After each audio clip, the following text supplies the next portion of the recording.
All right, welcome. It's the Tragedy+Time live stream. This week we have Jana Rawls with us. Hey, Jana. Hey. I think you're new to the show, so let's introduce you to the audience. Jana, if you had to give somebody like your elevator pitch about who you are, like how would you say that? Like how would you tell people?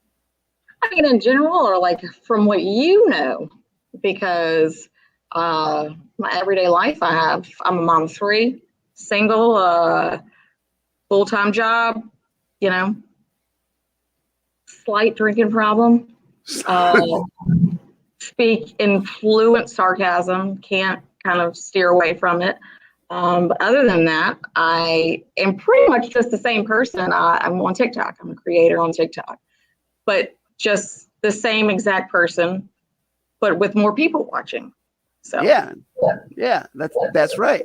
I think that's a pretty good like statement of who you are, because like I think that was one of the things that like we connected on TikTok a lot, is because for me, like being sincere and just kind of being honest about like my comedy and that sort of thing is pretty important to me. And I met you in the comments of your TikToks where I would just make stupid little comments or try to be funny, but like you were always pretty straightforward about things. And I would say you're definitely a what you see is what you get kind of a person. Yeah, I mean, what typically can pick up on the vibe of somebody, because, I think you're similar in the same way. Like, you have to be on a certain level with me to be able to say certain things, and you kind of have to like warm up first. Like, you can just come out the gate swinging with like just like you could be kind of even match my energy from whatever it was that I put out there, but I don't know you like that. Like, you came to my profile, you're watching my stuff. So yeah, like this is who I am, but I don't know you like that yet. Don't, reel it in a bit. But so yeah, how often does that happen to you? A lot. Somebody, yeah.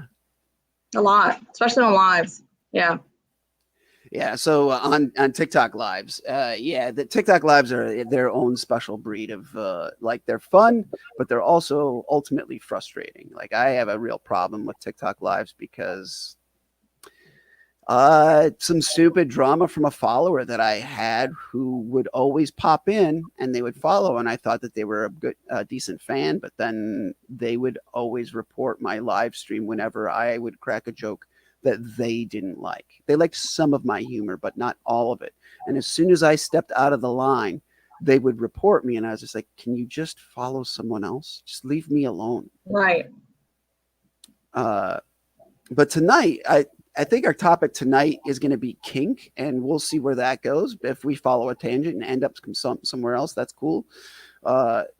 It's irony or ironic that you would bring up those people, though, and the subject matter behind the show. Oh, I don't know if it's so much ironic as it'll probably like work its way into the show, because I think that like some of the reason. We'll see. We'll see. I mean, we'll see. But like first, we usually start with a definition. We're going to use the standard one here, well, non-standard. Kink, as defined as by Webster, is just like a kink in a hose, like just a bend. But we're talking about it as defined as consensual, non-traditional sexual, sensual, or intimate behaviors, such as sadomasochism, domination, submission, erotic role-playing, fetishism, and erotic forms of discipline. And I think that the really kind of the interesting thing to like jump off there. I don't watch the show. I think the thing that jump off there is like, I think some people think that kink and fetish is the same exact thing. Fetish is part of kink, but kink is a broader term. Whereas like fetish is something that you need in order to climb, right, in order to get off. So Jana, thoughts on kink? I mean, I'm not vanilla in any way, so yeah, you got to keep that shit spicy. You have to keep it spicy. Yeah. When did you first start getting into kink? No, I'm not a missionary person. Like, it's a part. I feel like it should be a big part of a healthy sexual relationship with your partner. Like, you don't have to get all like crazy with it. Like, when that's the thing, it's got a bad stigma to it when you say kink, because people are like, ooh, you're kinky. Like, everybody's kinky. Everybody's got their kinks. Like, it's just, what is it? And then you kind of steer into that fetish area. That's where the difference lies. Like, Yeah, it is. I think that people who really misconstrue fetish with kink don't really do themselves any favors when thinking they're one and the same. Like, one is part of the other. Now, I do think it's kind of interesting. You're just like, oh, kink. I'm not just a missionary person. Like, now for me, like, I don't even think of like doing multiple different positions as kink. I just think that is like a healthy sex life. But to some people, like, anything besides boy on top is kink. Well, yeah, you're not wrong. I mean, that's how, like, hell, I'm from the South, and it's a lot of like soft-spoken women. Because you'd be surprised, because especially if they're married, they're kind of, just whatever the king of the castle says type of person. And, oh, I would never do that, clutch my pearls kind of thing. So, yeah, it's exaggerating. Like, yeah, I don't think switching positions during is a kink, but it's going to take more than just that to do it for me, Let's try. It's going to take more than just that to do it for you. All right, so let's talk about that. Let's get into it. Like, you don't have to say exactly what your kinks are, but like, when did you start first, like, realizing that you wanted to experiment with kink? And is that like is kink a thing that like you want it involved in all of your sexual endeavors, or is it just like a every once and again sort of a thing? I mean, I want you to give me your definition of what you think kink is. Like, all right, so for me, I would say that kink is whenever you move beyond just standard discussing and then acting on things. I think that like there are a lot of people who have like really great vanilla sex life, like where they have lots of different positions and stuff, but it's like, oh, you want to do this next? Okay, we'll do that next. But if you I think vanilla with sex life, that's not great. I don't care.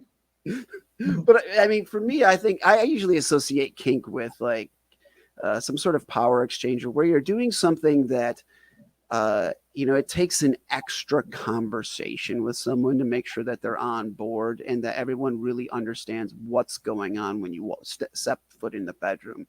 Because I think that kink is something that can be surprising to other people. I mean, so yeah, okay, so who I am, how I am. I'm an alpha. Like, I have an alpha personality. No one tells me what to do. Nobody, bosses me around. I don't listen to no damn man. Like, the only person I'm listening to is me and my daddy sometimes, but even then, not really. So that term daddy right there, I assume that you're not using. That's a Southern thing too, though. I mean, like, my actual dad. I don't, easy. Well, there we go. Like, right there, we're already like establishing like some ground level of like what is kink for some is also just off the limits for others. I mean, it's not completely off limits. It's just how many drinks have I had in me at the time. How freaky am I getting with it? But for the most part, like, yeah, I'm a dominant personality, so I am switched. So you switch when you step into the bedroom. You are more submissive in the bedroom, right?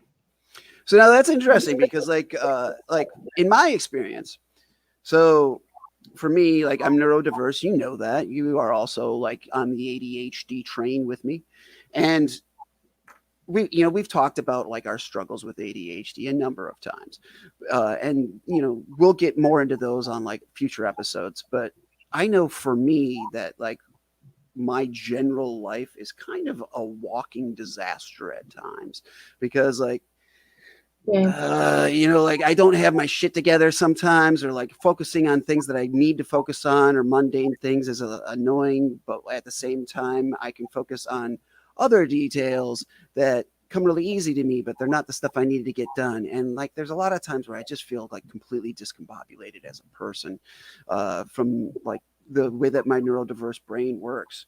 But I know that when I step into the bedroom, that I know what I can do. And it's a nice role reversal for me, because where I feel like I'm completely out of control in my general life, I can step into the bedroom and exert dominance, or what I would call like a sensual dominance, or in some regards, some people would probably call it a soft dominance. However, I think that that's kind of a juxtaposition type, or an oxymoronic way to say that. But I know that when I step into the bedroom and I take control and start, going into like a kink play interaction, that I tend to match really well with people who have some sort of anxiety, and they're like type A, or they have their like shit buckled down in their regular life. But when they get to the bedroom, they're tired of constantly being in control and carrying the weight of the world on their shoulders. And the last thing they want to do is worrying about how to make a guy get off. They just want to fucking sit back, lay back, relax, and let somebody get them to the promised land, so to speak.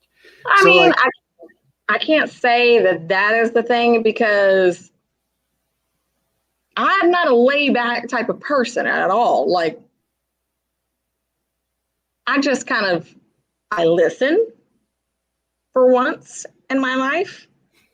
And, but yeah, I'm very an active participant in it.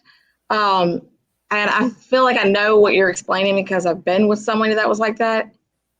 And no offense, that's not for me. Like, the dominance I do is like, shut up, bitch.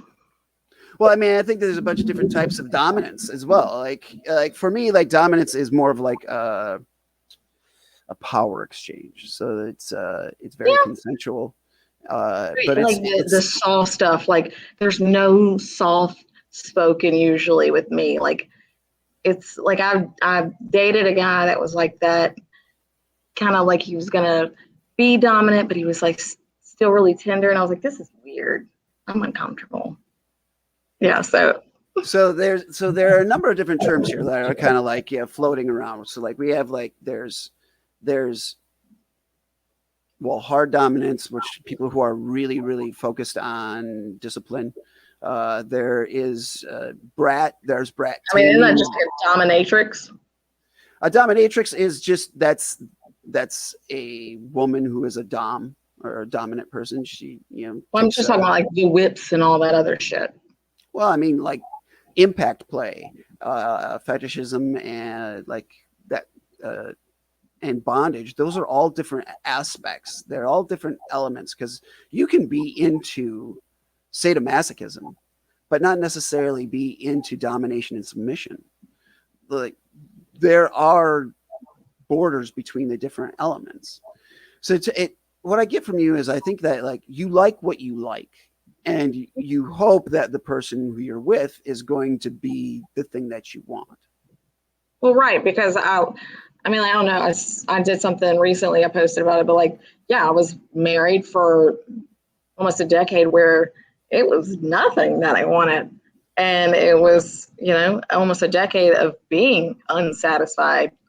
And so, yeah, I refuse to have that be the case again. So since then, things have completely changed. Like, if he and I, like, that would never happen ever in this millennia. But to say, like, if he and I were ever to encounter each other in that sense again, he would be like, who the F are you? Because not that girl.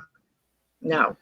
So how long did you think that it took you to find out, like, kind of who you wanted to be, like, sexually in that regard? Like, so you obviously went through this period of time where, like, you were identifying what you weren't, and then you came out of a relationship, and then you experimented and kind of found more of what you wanted to be. When did that happen? Probably about 28. 28. Oh, that's cool. Yeah. Like, for me, it was much later. I was married, and I was like, I remember like my ex-husband wasn't sure what the deal was, but I just had kind of reached a point. I was like, I'm tired to, like, because while I say that there are, like, I fall into the submissive type, I'm still going to make sure it's good for me. It's not like, oh, just to please you type thing. Like, no, if this doesn't work for me, I will tell you real quick. And, you know, it was all about pleasure for him. None of it was reciprocated. And yeah, I just got sick of that shit. Like, that's two of us in here. It literally is the saying, it takes two to tango, boy. Like, worry about me too. So I think that there's kind of an interesting detail in the way that we talk about this sort of stuff, because there is submission and then there's being completely submissive. And I think there is some nuance in the way that we discuss these particular terms. Like if someone feels like they need to be meek and just follow along and like be completely submissive, that doesn't necessarily mean taking a role of submitting. Like, right. I know for me personally that I find the strongest connection with very capable people. And the aspect of submitting isn't so much me, you know, punishing them into doing what I want them to do. It's more, all right, I am the decision maker right now, and I'm going to, like, so when I say that I am a soft dominant, what that means is that the method that I go to exert dominance doesn't necessarily always involve punishing someone until they completely submit to me. A lot of the times it's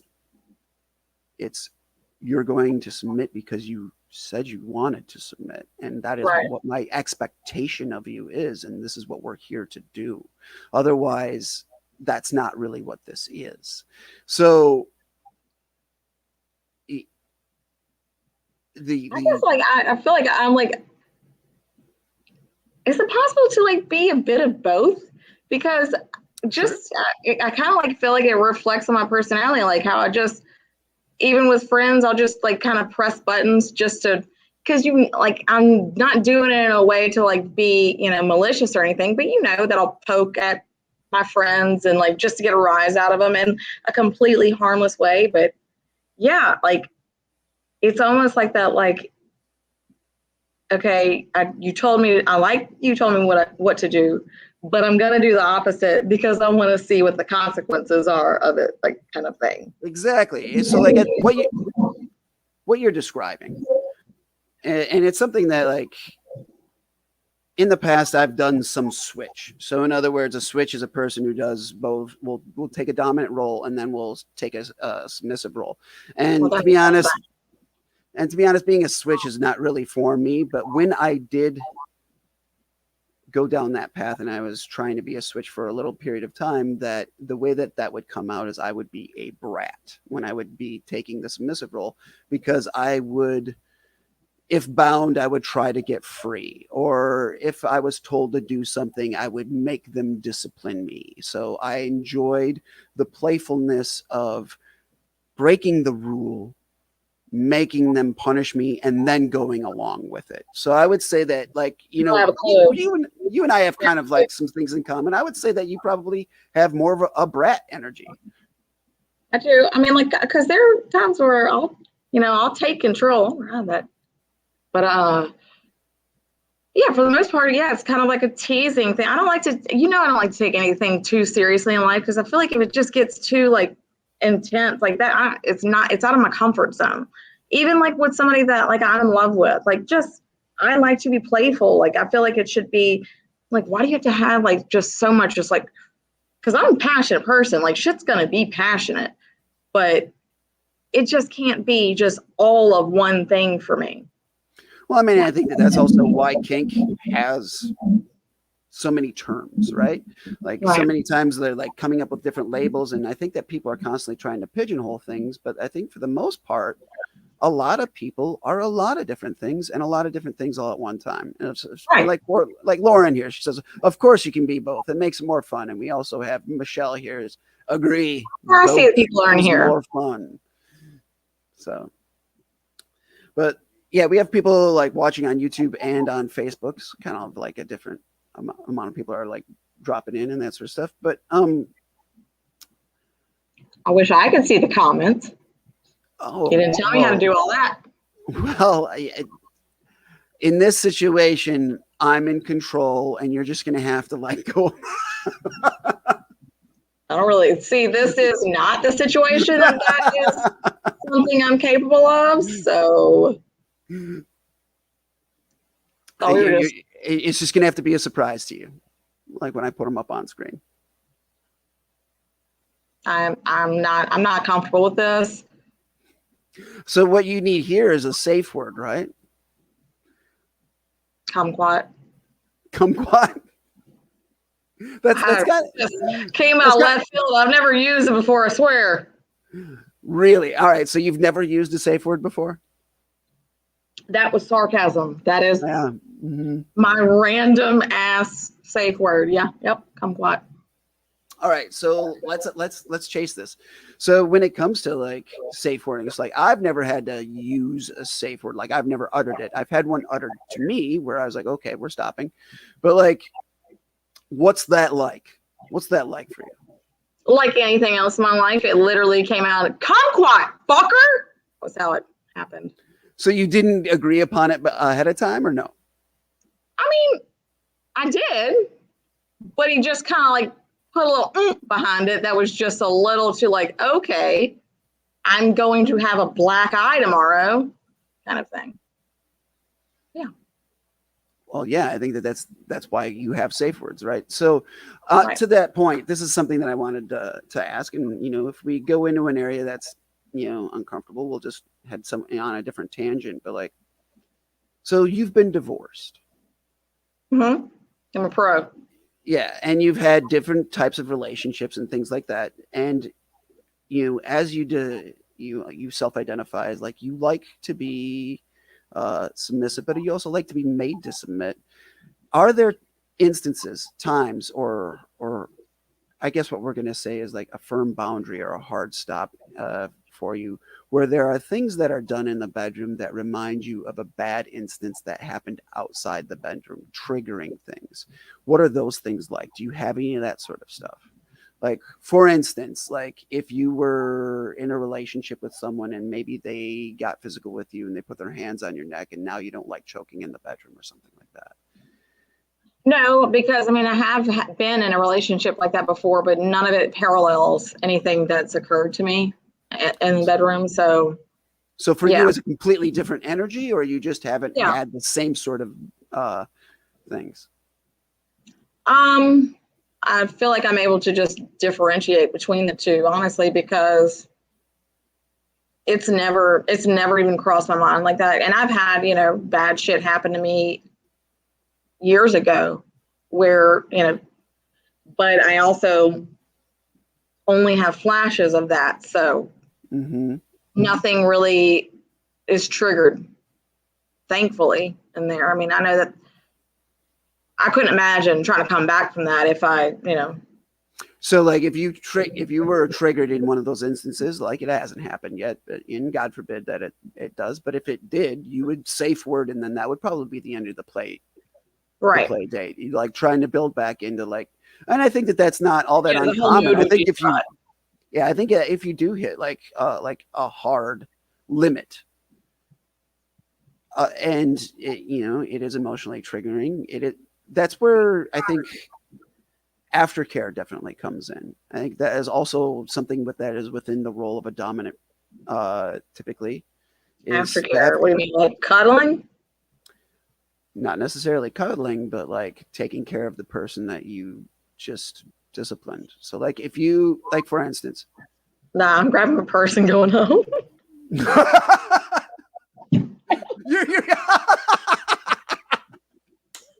Smack the shit out of my head. Oh, okay. I forgot how low my fucking couch was. That was just my head. Thank God it's hard.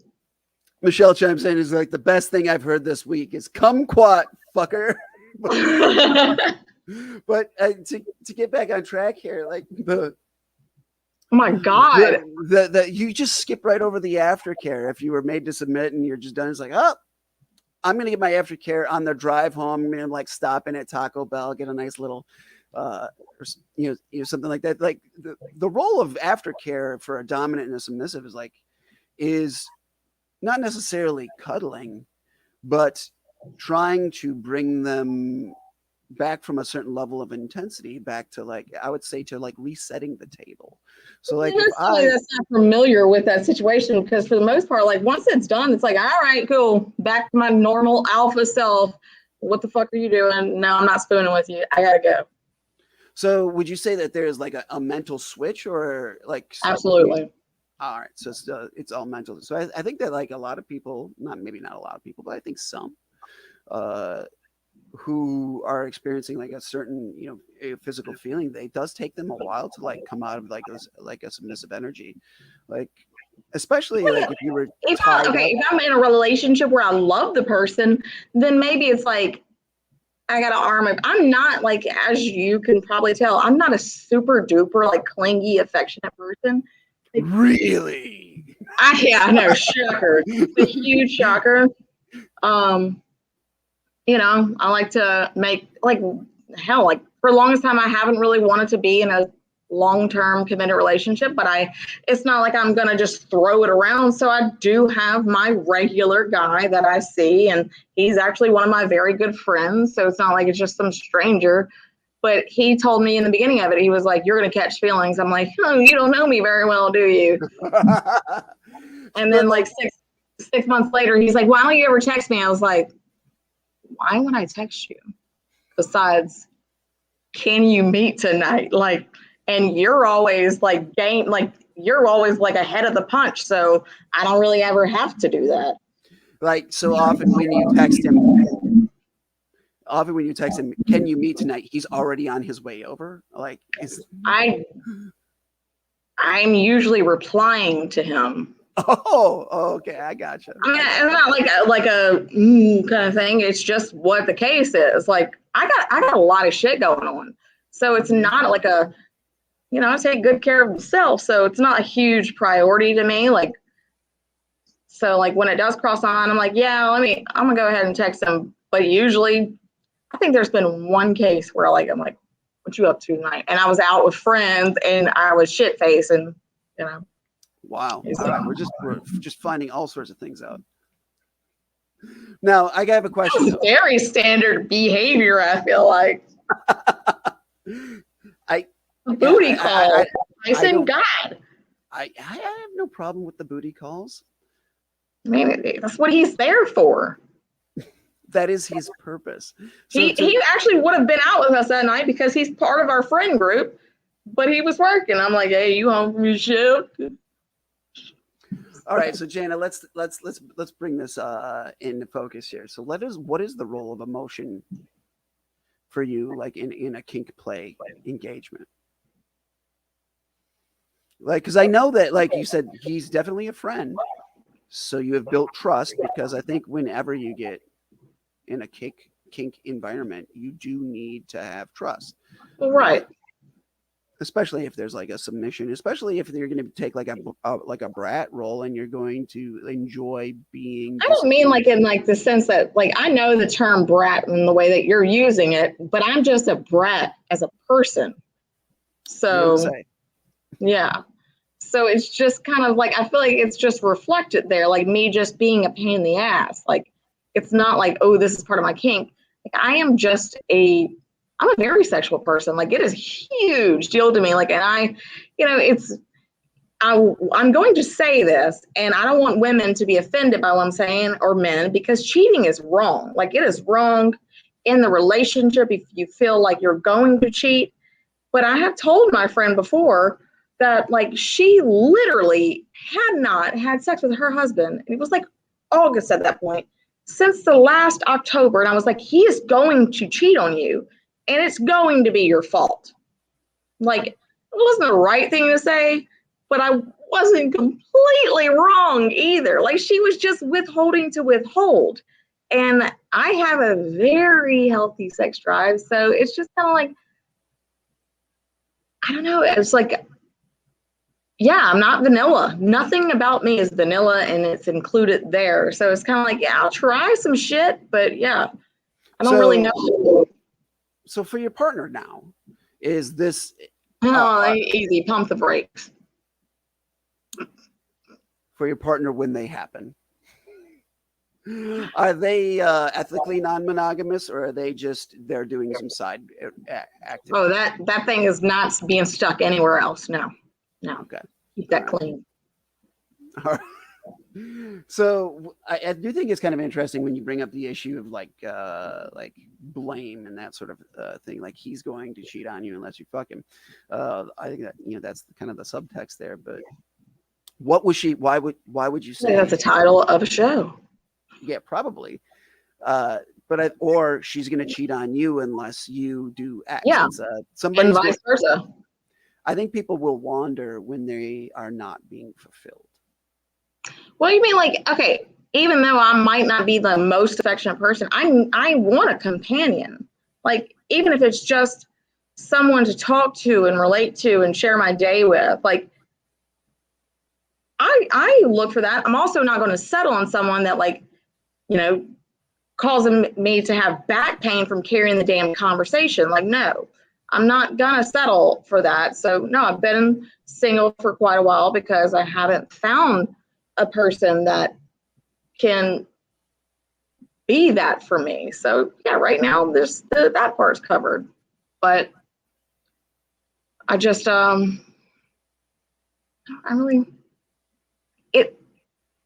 I do need that, like, caring kind of. I'm uncomfortable with it already. That's awesome. That's what we're supposed to do here, right? No, I just need emotion makes me uncomfortable. Yeah, I know. We've had conversations before. Between the two of us, I'm definitely the one who is like more feelings oriented. Oh, for sure.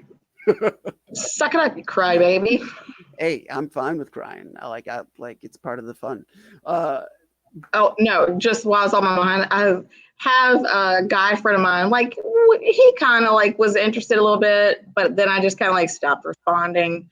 And I mean, like, I am the one that kind of initiated the exchange originally, but I don't know, just kind of like, meh, it wasn't anything like I really wanted to pursue anymore, but we still occasionally just like chat and stuff, and he's flirty.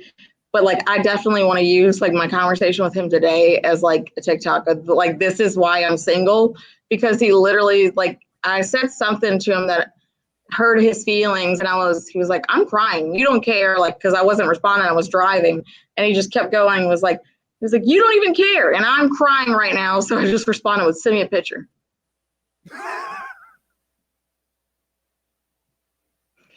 You are a legitimately awful person. He wasn't actually crying. I'm kidding. And I mean, I may have followed it up with the P word too. Because he sent me a picture, and then he by the time I was able to go look at it, he unsent the picture. Oh, so like he tucked it between his legs, and he took a picture to make it. No, I wanted to see him crying. I wanted a picture of him crying because he said he was crying. I know. I don't know what he sent originally, but then he unsent it, so he was a pussy.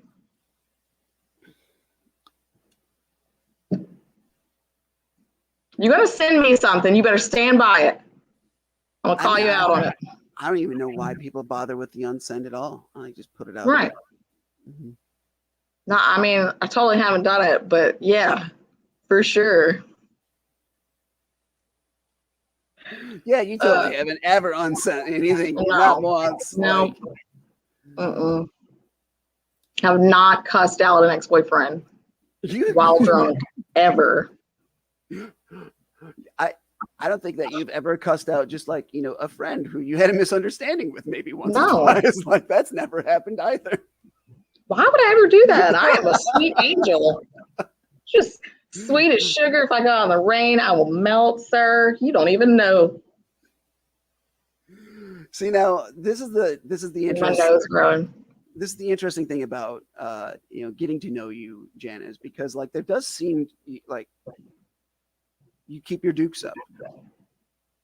I'm pretty guarded. Yeah. And like to get you to drop your guard and like kind of like get to like a more vulnerable state of you. Like it happens, but it's few and far between, and that's with very good reasons. But you also do have like just a general like rough vernacular that like I think that The fuck are you talking about? I don't even know. It's such a silly thing for me to point out, but like honestly, the detail here is like I do feel that like getting to know you, there is an aspect of you do have to engage some of your intuition and like know who you are and what your intention is behind like because what your words are and what you mean aren't always the same thing. And does that make for a higher hurdle when it comes to like engaging with someone for kink play for you? Like because I imagine that like some men when they are like coming on strong or something are expecting you to be more of like the dominant person. And like if you want to be, you know, bratty or submissive, uh, like I've is honestly that a difficult conversation? No, I've never had an issue because most men have very little. I mean, dick Very little energy. dicks, really? No, just that energy. The energy that they do have little dicks. So if I'm allowing them to seem like the big man in the bedroom, they're all on board. There's like, okay, you know, full steam ahead, not even hesitation. Yeah. Wow. Little dick energy. Let's fucking get into it. That's kind of like what I run into. Like, I'm not saying like just men have their egos you're not saying that so they have important to them. Their egos are so fucking important to them. They cannot seem just like talk about me having a guard. They can't let their guard down. They can't show that sensitive, vulnerable side. So the second they got a chick being like, I want you to be the tough man, they're like, that's what I am every day, even though they're actually not, you know. So there's no like real problem with it when I kind of like hint to that is what I want. They're just like, yeah, let's go. So, make them feel like a big boy. and then when that's done. And then I crush them back down the side, like, all right, I'm out. See, and that's the thing that I'm kind of like I'm intrigued by because it's just all right, well, nice job. It's like you pat them on the head. I built you up to just tear you right down, buddy. Like, so sorry. It's nice job, fella. And then you're back out the door. Yeah. What's wrong with that? I mean, I've definitely had guys say like well, I'll just call you tomorrow. I'm like, no, I'm good. And then what happens? I continue living my life. Well, I mean, do you get men who are then caught off guard or they don't know how to react, or maybe they text you too much, or maybe they text you not enough, or like what's the kind of interaction? Those are the ones usually that turn into the stage 5 clingers. Like, just, you know, like I want to hang out again. Like, I actually did a video like right before I set up for this where it was like because I've had this situation. It's a horrible thing to do, but it's so funny. It's the sound. I don't know if you've heard it, but it's like it's a song, and one of the lines is "Boom pow." That's how you fix that. And it's basically like the thing is like some fuck boys can't get the hint. You're not interested. So I've had one episode like that. So he said, just the WID, what are you doing? And I was like thinking about how much I love you. And I was immediately blocked. And I never heard from him again. So boom pow, that's how you fix that. So was that calculated? Like you knew that that's the way that would go? Absolutely. Because he was a fuckboy through and through. Like, he didn't want no commitment. He just wanted to hook up. And I'm, at the time, like, no, I'm good. It was terrible. You're not gonna be that position for me. Mm-hmm. So let's talk about like the role of confidence, because like I would say that like you come across as a very confident person, and at the very Or least, two, I'm not pretty enough to be as confident as I am because it has anything to do with appearances. I would say that like comments are great. I would say regardless of confidence, you definitely are able to communicate what it is you want. Yeah, and it took a lot of fucking trauma and bullshit to get where I'm at. Like, it wasn't like I just woke up one day and I was like, I'm fucking king of the world. No, like, I had to learn that I'm not going to take this bullshit because I'm the one that pays my bills. I'm the one that has to deal with the bullshit. Like, I don't have anyone to answer to. So why the fuck am I going to sit here and take your bullshit when you have zero effect on my life? Like, and if you were like, if somebody like, even like people let shitty comments and stuff get to them, my whole, feeling towards that is, if they're capable of saying something so fucking terrible to you, why would you care what they think? They're a shitty person. Why would you care what a shitty person thinks? Like, I don't know you. You're judging me from like a short little clip of a video, and now all of a sudden this is why I'm single and I'll be alone forever. You horrible bitch. You should settle. Like, okay, buddy. Pat. Like, I give a fuck what you think. All right, so let's get into that. Like, that's definitely something that I think it warrants further discussion, and I want to hear more from you about this because this is something that like you deal with at a high rate. So I'm gonna lay out a couple of different details, and then we'll see how you feel and what you think about these things. But you are the type of person who will lead with kind of your gruff demeanor, the hard edge, and like sometimes you'd be like, "Oh, I've got a really hard edge," and that sort of stuff. Like, you're not all just like barbed wire and razor blades. I know you're not, but you definitely lead with that. You definitely lead with that. And do you lead with that just because that's the way that you protect yourself from certain situations, or is that just the way that it works best for you, or is it because of like the shit that you have to deal with on TikTok? Because you do, like, let's be honest, you do 1 minute jokes that have a hard edge to them, and people don't have a fucking sense of humor about it. Yeah, I don't. I mean, like, fucking seriously. I can't tell you how many posts or how many comments on your content where I'm astounded by the tone deaf nature of like some of the things that people will say to you. And I can't imagine what your direct messages are like. Like, can you give like people a viewpoint into what it's like to be you doing the content that you do? I mean,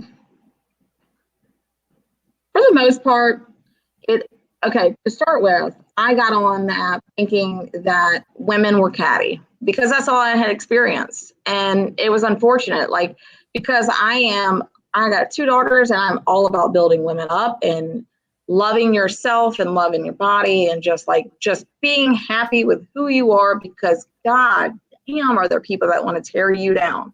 So if you don't have that strength in yourself, like, it's going to be so easy to just rip you apart, and you have to be sure of yourself, because these people that are strangers, they're miserable. So like the whole saying, misery loves company, is so fucking true. And in my comments, like, for the most part, I don't respond to hateful comments. Like, I delete them. Like, you're off my shit. Like, I'm not even acknowledging you because you just want attention, or you're just ignorant as shit. Like, like, basically the men, they're okay. Not all men, but we got it. Yeah. That's what I hear though. Like, not all men are like this. Like, bitch, we know. Yeah. And if this doesn't apply to you, then you don't need to say anything because it doesn't apply to you. So why are you offended? Like, but there are a lot of men like this. And I know, and like, I have men tell me how I should feel. Like, the fuck do you tell a woman how she should feel when you're not a woman and you never experience the things that I've experienced? But also, like, there's men out there that cannot stand having a mirror held up to the shit that they say about women. Like, just sit there and target everything about us. But the second I put a mirror up to their face and just call them out on their shit, it's like, fuck you, bitch. You don't know what you're talking about. Like, you're not even that pretty. Like, did I come on here like being like, oh, I am gorgeous? Or did I call you out on something that clearly triggered you because you're guilty of it? Huh? They can't stand it. So they just want to sit there and just beat your character down. You don't fucking know me. You don't know me. You don't know anything about me. So I don't care anything you have to say about me.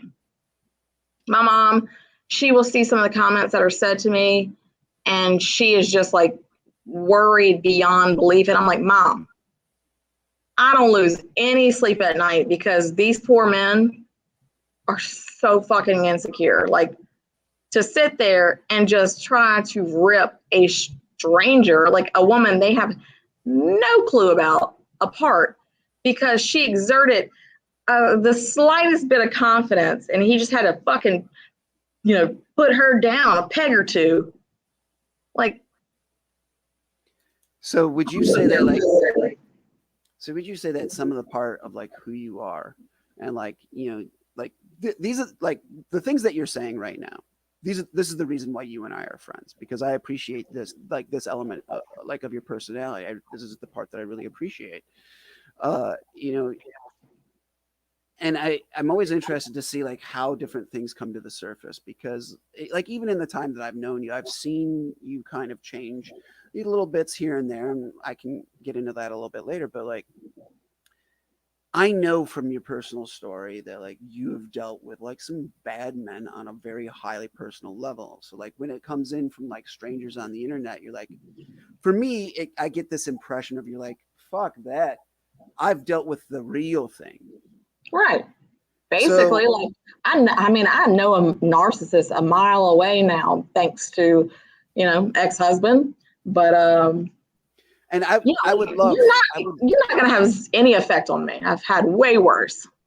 so I would really love, and we don't have to go here if you don't want to, but like, I think Okay. that it would be very great for people to hear more about this, is that you've told me that once upon a time when you were married to the narcissist, we're just going to call him the narcissist, that you were a wholly different person, that you were Oh, like, absolutely.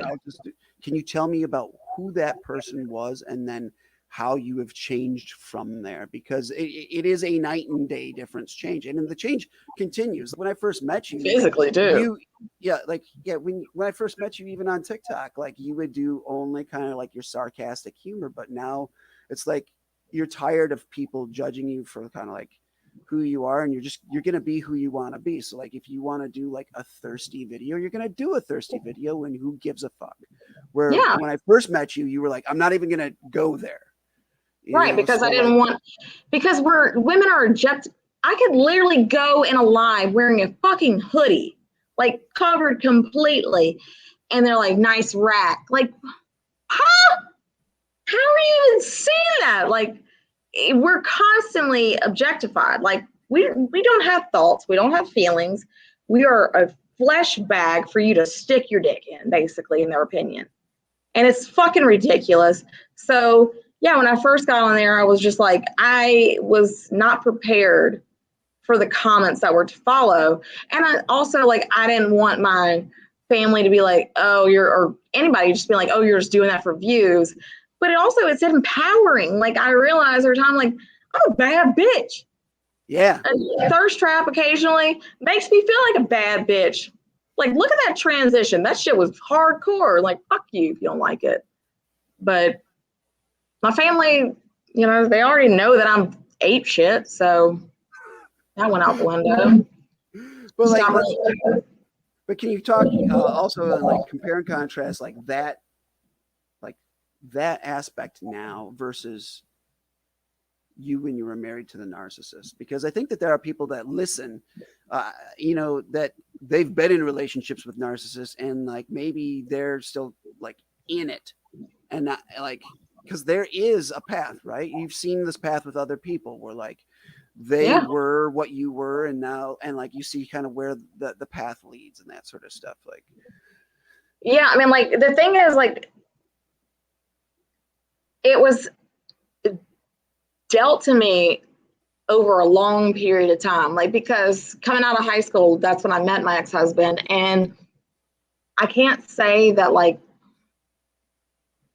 in high school that I was the person I am now, but I was a much stronger version of me married. I was a smart ass, and, like, you know, my dad will attest to that because I gave him hell constantly. But when I got married, like, I was a stay-at-home mom for most of the time, and I had made myself reliant on this person, and they took advantage of that. So they took advantage of the fact that my whole existence was dependent upon him. So he just treated me however the fuck he wanted to. And at the time, I was young and naive, and I didn't know this is what I thought a relationship was, because I didn't have a whole lot to judge by, because I didn't have a whole lot of relationships prior to that. And I also depended on him so damn much. Like, so I turned into a shell of a person, just whatever you want. Okay, that's how you're gonna talk to me. Like, I'll be just compliant, and I'm not gonna argue with you, because then it's gonna turn into confrontation, and it's not good for the kids. So, I mean, I literally was just like Zoloft out, because it helped me deal, and I was a zombie, and I was just like numb, just, okay, that's what you want to do? All right. Okay. All right. We can have, you know, I would be literally like, if I didn't want to, because I mean, like, again, like I said, I've always been a person with a healthy sex drive. One night, if I didn't want to, he would literally give me the silent treatment for days. Can you imagine going, or your husband coming home from work for like 3 days straight and acting like you don't even exist? Like, the kids are there, he's talking to the kids, but you could be like, you know, like, how was your day? And he just walked right past you like you weren't even a blimp on his radar. Like, it fucks with your head. So yeah, the stronger person that I was in my youth was torn down to this fucking doormat. And one day I was like, I want to end it. Like, not the marriage, myself. I was so just at a loss of how to get into this cycle. And then, like, I don't know, thankfully, it would be one. So Lauren says, yes, I lived that life. And sometimes it would be months. It's devastating to your psyche. I can't even imagine for months. He had to keep appearances for my family, and we saw my family too much for him to go that long. And I mean, like, my family just saw he was a golden boy, like, literally just could do no wrong, because he played his cards right when they were around. So why the fuck would they believe me? And, you know, and I honestly, for a long period of time, didn't think anything was wrong, because, again, I didn't have anything else to base it on. Like, it took me one day and being like, you are fucking miserable. This is your life too. Like, why the fuck are you using your life and, like, what you have to live of it to please somebody else and make sure their life is so wonderful? What the fuck are they doing to make sure that your life is wonderful? Like, this should be mutual, right? And so I was like, I'm fucking out. I'll start over. And I started from scratch, and I literally didn't have a fucking dime to my name.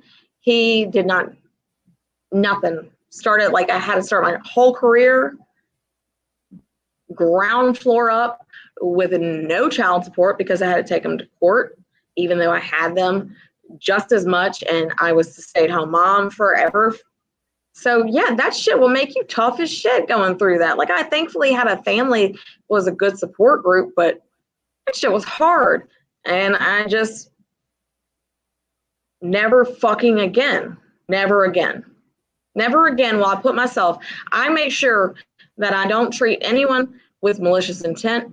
I don't do anything I don't do or say anything to anyone just to cause harm or hurt feelings. Now, if you fuck with me, I will come for you, but I'm not going to attack your character.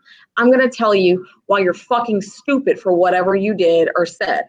And that's it. I will destroy you. But just, like, in who the fuck asked you kind of way.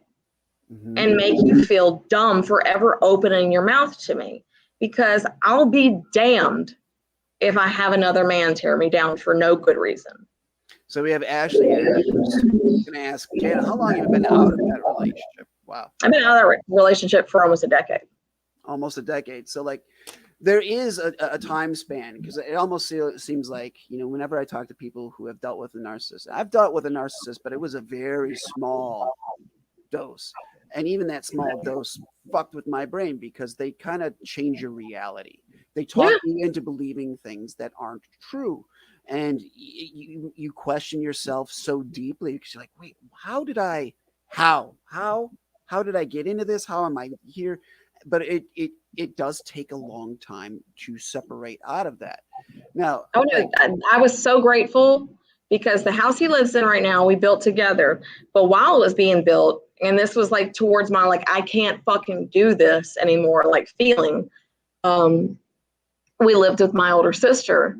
And there was one day that like I am his wife, like I am with him. Like I still didn't have a final say on anything. Like if he wanted to get a tattoo, he's going to go get a tattoo. Like, but like run it by me if you're going to like ink your body where I'm going to have to look at it all the time. And we also had plans that night, So he just doesn't come home. Like he doesn't come home from work. He knows that we have dinner for a friend's birthday that night.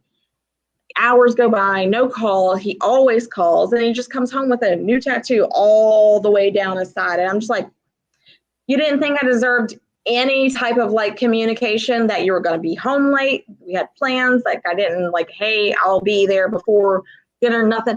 And the fact that like I have permanently put this on my body and you're going to have to look at it. You just didn't think I deserved any, heads up on that. And it was, oh, thank you, Ashley. And you're right. Yes, it does. But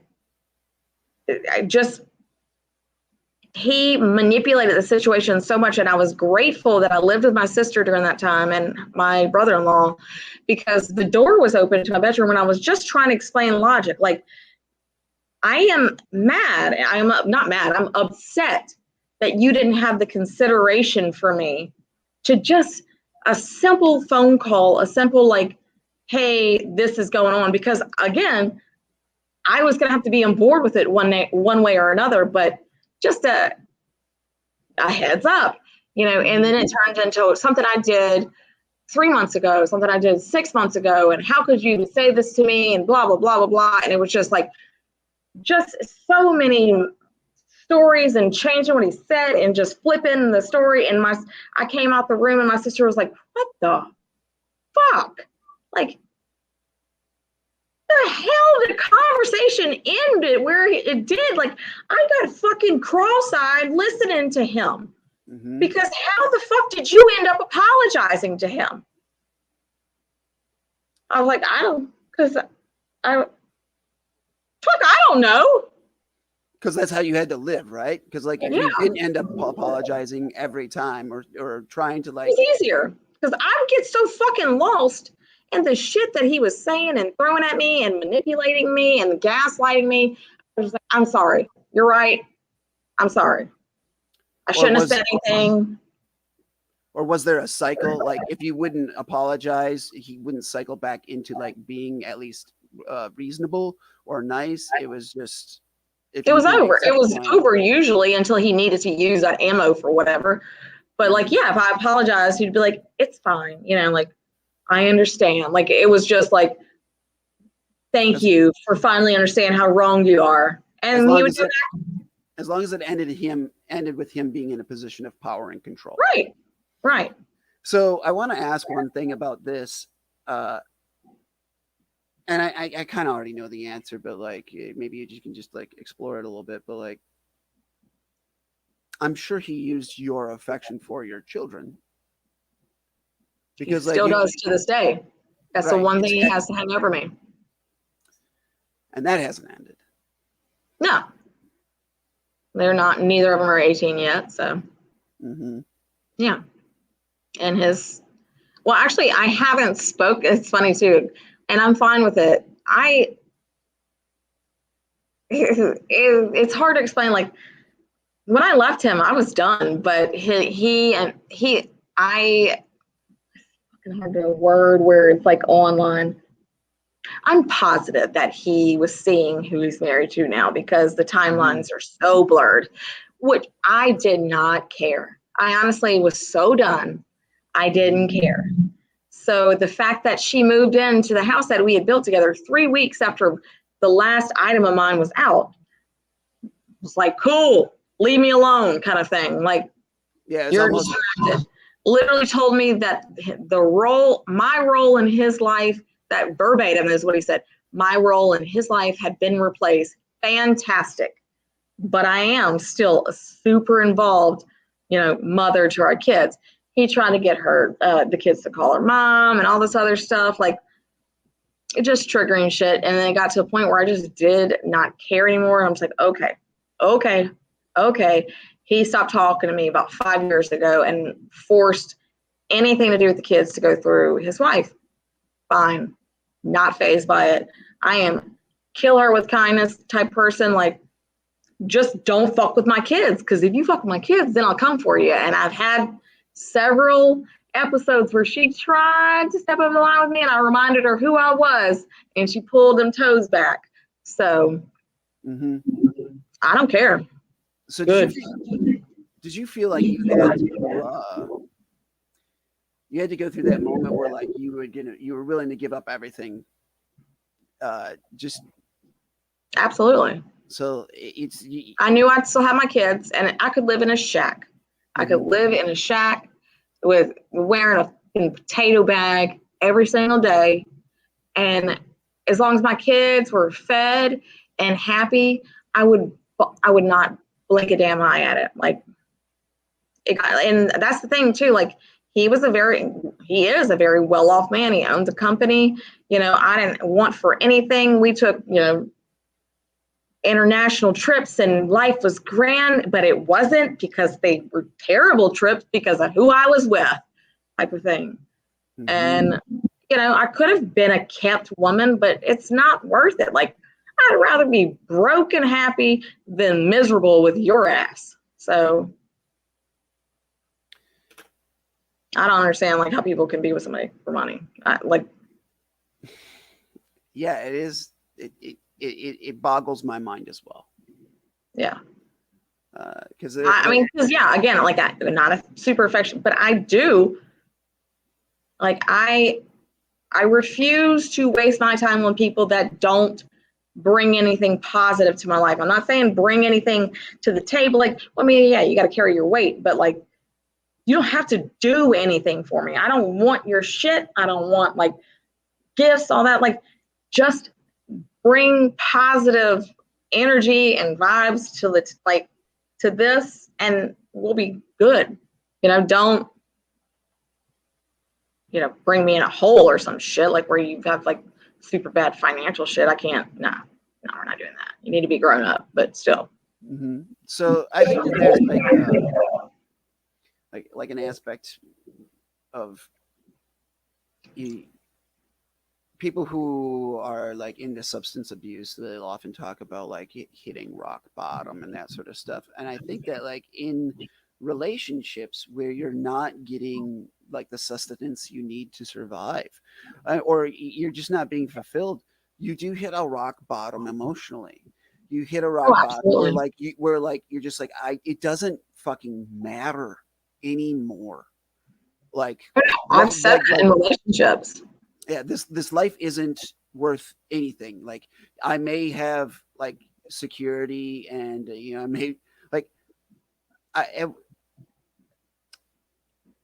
I've had different situations, but there have been times where I was like, well, I don't have health insurance right now, but like I've had health insurance, but also just been so utterly unfulfilled, where it didn't really make a difference that I had the health insurance, because like I didn't want to live anyways.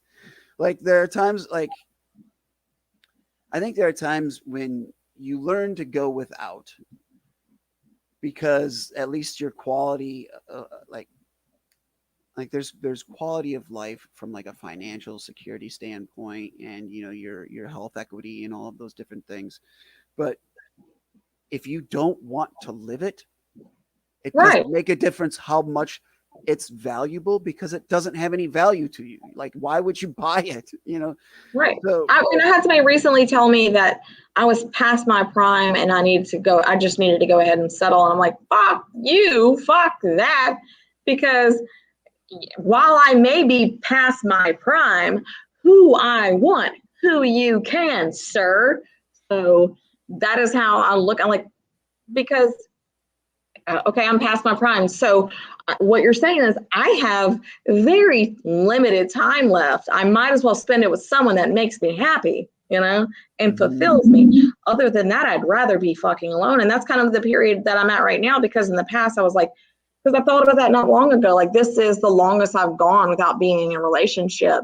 And I have really zero interest to pursue finding one, because it's so stress-free. I don't know the last time I was in a relationship where someone didn't make me question what the fuck was happening every single day. mm-hmm. So that feeling that just like your stomach is in knots, like I don't have that. So this is fantastic. I got my booty call and no nerves about like, oh, is he gonna end it today? Like, no. And you know what? That's an interesting detail that I do like. That does relate back to our topic with kink, in the aspect of, for those of us that have a high sex drive, or like, you know, need like physical interaction and that sort of thing, when it is attached to a relationship that doesn't fill your cup, or very much the opposite, drains you. I want to barf. Like it's you're caught in like this catch-22. It's just like, well, I feel like I need this physical interaction, but I'm not getting anything positive out of this. There is something freeing, because like, I mean, like having a booty call or having a friend with benefits, for a lot of people, they think that that's kinky. Like, why would you have sex a la carte, or sex that's out, you know, outside of a relationship? But it's freeing, because why wouldn't you know? Like, also too, like it's like marrying someone before you live with them. Like, why wouldn't you see if they're capable of something that can satisfy you before you like settle down with them? Like, yeah, I'll commit to you. I don't know if the sex is garbage, but yeah, I'll commit to you. Like, no, absolutely not. I'm gonna try to milk and buy that cow. I have no concept of what you're talking about in that regard. I feel like you might have like 7 years experience. Yeah. 7 years. Does everyone here? Can I say it? Can I say that you? I don't know how many people know all of that particular detail, and we can leave. What, that you had a sexless marriage for 7 years? Now they do. Well, now they do. Yeah, but like, I mean, that was not her fault.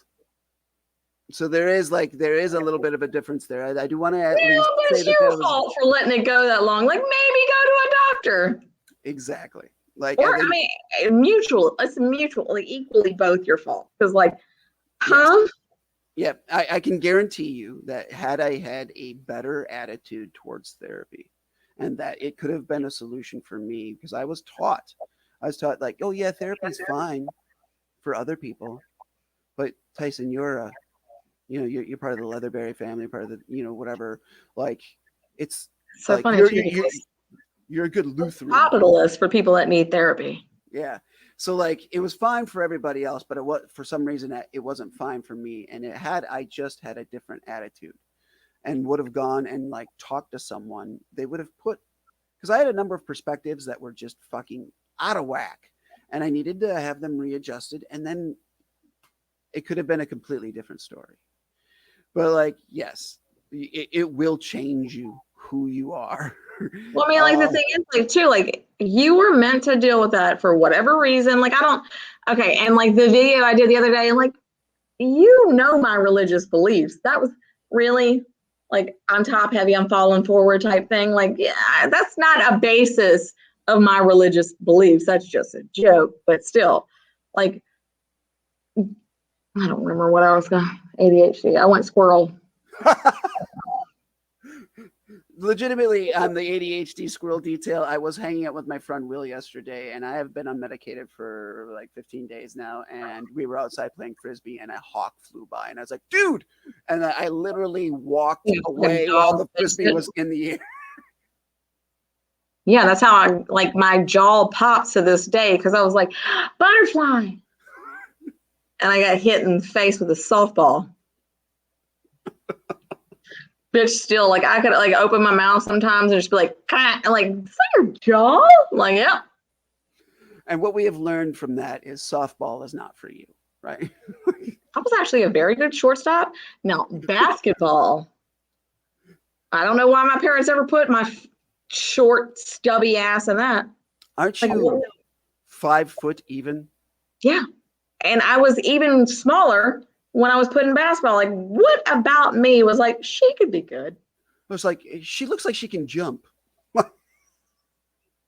No, I literally just like, if the ball was this way, I kind of stayed to the back of the crowd and was like, oh, okay, we're going to the side of the court. All right, cool. We're going back to the side of the court. Cool. I'm just going to stay as far away from the ball as possible. All right, so I do want to like point out some. Yeah, we're ADHD. We get sidetracked. I want to point out some like clear details, so I'm just going to kind of speak plainly and not like all that tactfully. But like, all right, you, Jana, are an attractive woman who is diminutive. You're 5 foot, and you have large boobs, right? Like you've done TikToks about it and that sort of thing. What? But like, here's the thing. Has that, because of like who you are and like the objectification that like you like, it just happened, right? Probably before you were prepared for it. Like, I mean, like in your, I mean, it happened as soon as it came. Yeah. Yeah. And did that because that's kind of how you were treated and like how you were seen, and like how does that play into the person that you are? Because like you've been objectified, but you've also been like seen as like oh, she's the little cute thing, and we're gonna like I'm sure that you have like the big dude who's like, oh, I'm gonna protect the girl, or like you've had a number of those instances, I'm sure, where like those interactions are repulsive to you now.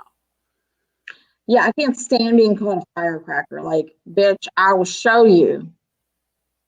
I mean, like, I just blow your shit up. Like, that more of a firecracker. I'm just a bomb that I'm going to put in your car soon. Because, like, I'm not a fucking firecracker. Just because my stature is small, do not underestimate me. I will come out like Gage from Pet Cemetery / your Achilles. Don't fuck with me. Like, it's not a firecracker thing. It's I demand respect. Like, I tell you not to speak to me in a certain tone, or way, like, oh, look at this one. She speaks her mind. She's a firecracker. No, bitch. I'm saying everything a man is perfectly entitled to say in their own mind. You're just not used to hearing it. Doesn't make me a fucking firecracker. It just makes me demand fucking respect out of you. Mm-hmm. So when did you start doing that? So you've had those interactions and that sort of thing. So like, if you get it, I can tell, like, when you get this whiff of someone who's going to like treat you that way, like, it's almost like there's blood in the water and you're a shark, because you're going to go after them for it.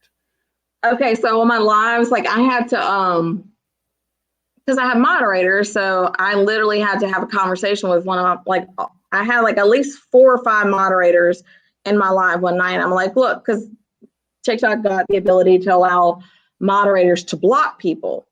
And the whole thing is like, I like the whole cat and mouse game, like, because I will fucking make you look stupid. I know I'm witty. I know I'm quick with it. Like, don't care what anyone else thinks. It's not a cocky thing. I know it. Like, I know that I will cut you like a damn knife with my words.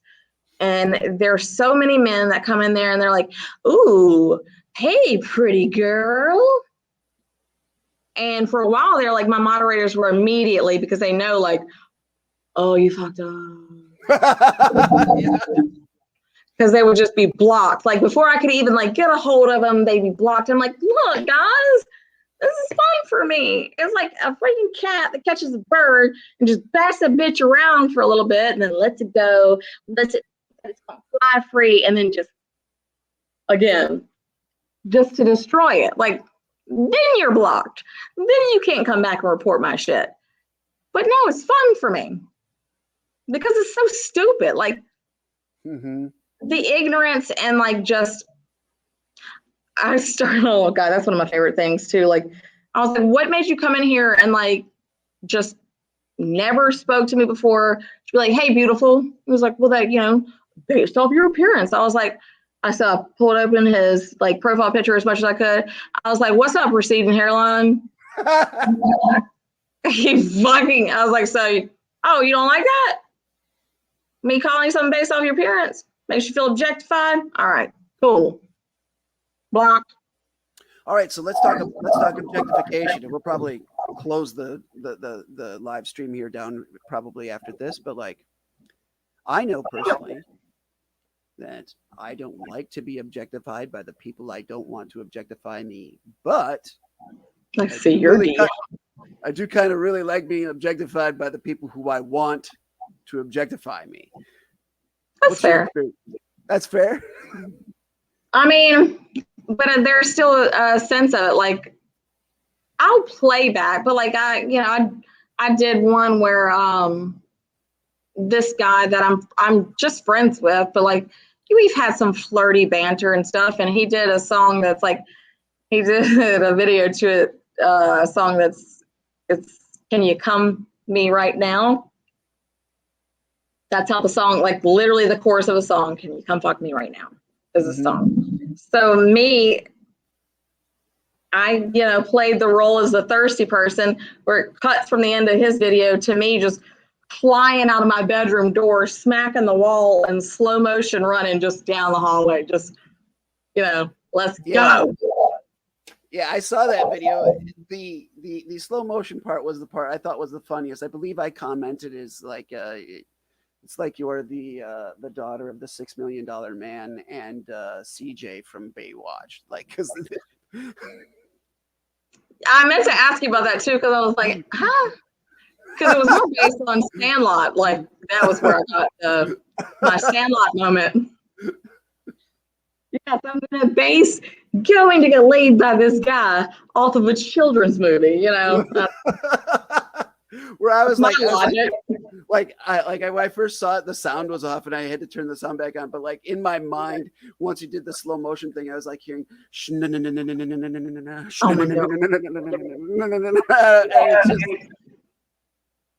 I mean, before you even did it, I knew what you were going to say, but that's a good one. But yeah, I almost put Wipeout with it though.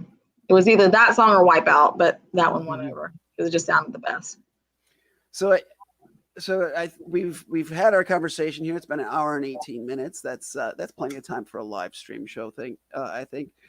But kind of to wrap it up, like we've covered.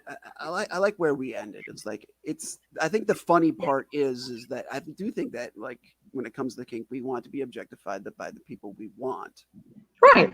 But definitely not by the people. The thing is, they get there like with time. It's not like they come out the gate just like that. Like, it's not like they just, the first ever interaction with me, they're like said some objectifying, just crude thing to me, and I was like, oh, you're hot. Okay, you could be a fucking stunner. And that's the first thing you said to me, and I'm like, fuck off.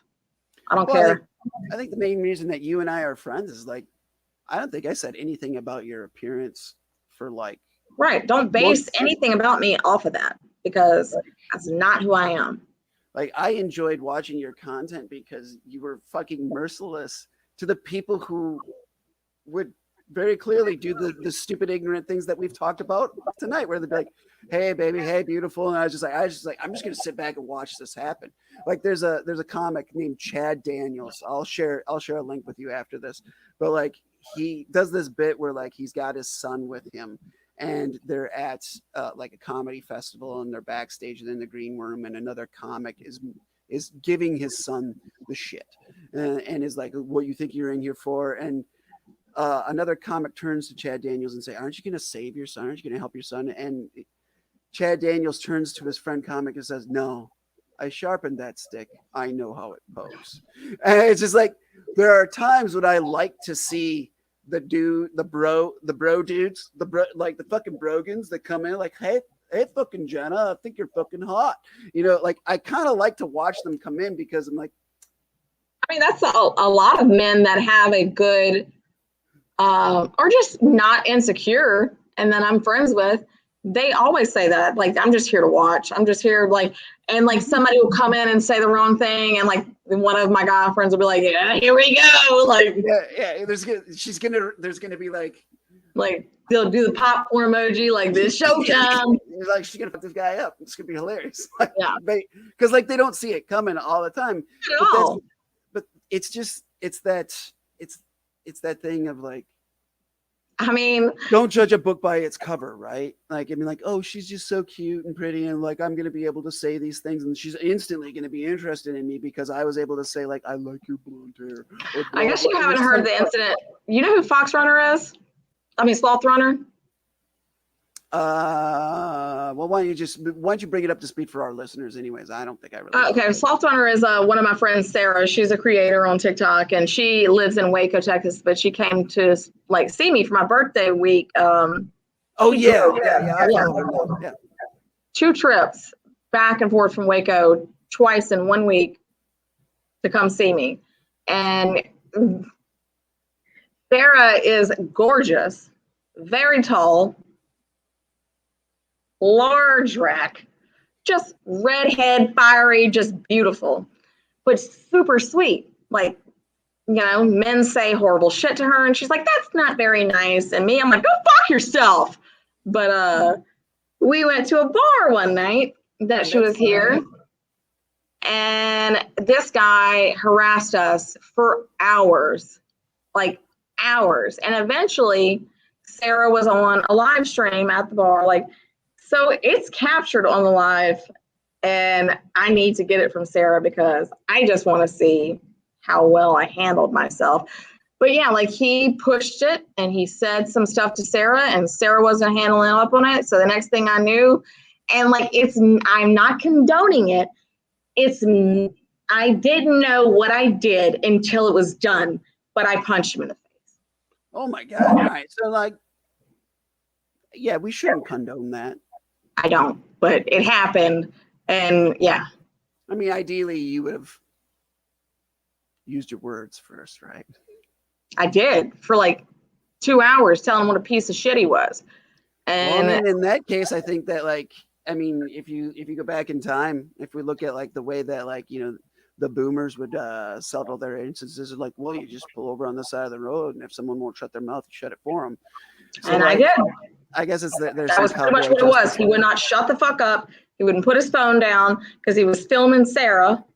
He was being so inappropriate. So yeah, I mean, like, it was one of those things where you just get so enraged. Everything, like, I say go, everybody says go red. I say go black because that shit is black. I don't fuck, like, what? The next thing I knew, I had punched him in his face, and my friend Anthony, who owns the bar, he was like, "Jana, you can't do that. You can't do that here." I was like, no, it's fine. Like, he was like, "You just hit him in the face. You can't do that here." I was like, yeah, it's wrong. It's 100% not the right thing to do. That said, that guy probably should have been escorted out of the bar like well before that moment. Well, yeah, because he couldn't even stand up. He was harassing us for hours because he was laid back in his chair, not able to get up, just across from us, just yelling out like horrible shit. So, I just finally lost my cool. I punched him. But yeah, I am that person that No, I'm gonna like fucking handle this shit. Like I'm not saying anything about women that just like walk away. If you have the self-control, I am impressed because I should learn more restraint. But for the most part, no. I'm tired of letting men not be held accountable for their bullshit. So I'm on a mission from God. Well, I mean, like, I'm all right with you being on a mission from God. I also think that like there's an element of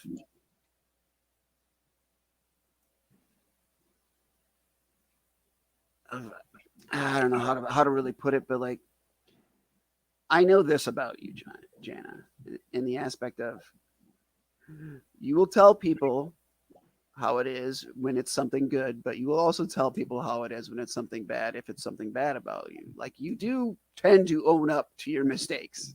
Yeah. So I mean, like, there's no point of not having self-awareness. Like, mhm. I have temper. I can be a bitch. So as much as we know, like, yes, there's a rough exterior to you, and you are what you see is what you get. It doesn't mean that you don't have some layers, but like, Right. You just have to earn. if you want to see the layers, you kind of have to be a decent person, because like I think the fact of the matter is that you've dealt with a number of like not decent people who've gotten to see the stuff, and it's right. I have so many like then that I think I got straight from that conversation about how when I got on TikTok, like I thought women were catty. Like now, like for a female, you know, it's unheard of for usually the females have much higher male following because, you know, just, ooh, look at the pretty woman kind of thing. But they have much higher or male following if you're a woman and a smaller, you know, female following and vice versa for men. Me, I have 70, almost 80% female following, you know, and the rest awesome. men. Because I have 80% female following. I don't have that. I don't track with guys. I don't really know why, but like I don't fucking need your validation. I don't fucking care if you like how I am or like my appearance or like the things that are coming out of my mouth. I'm not here for you. I'm here for what I believe in. Like, and if it's building a woman up that has been torn down for years like I was, that's what I'm here for. Like, and if that makes you uncomfortable, you need to ask yourself why. Yeah, I like that. I like that last sentence, and because I like that last sentence, that's what we're going to end on. Like if you say that one more time, that was very eloquent. I love that. Me empowering another woman. If that makes you uncomfortable, you need to ask yourself why. And that's our show.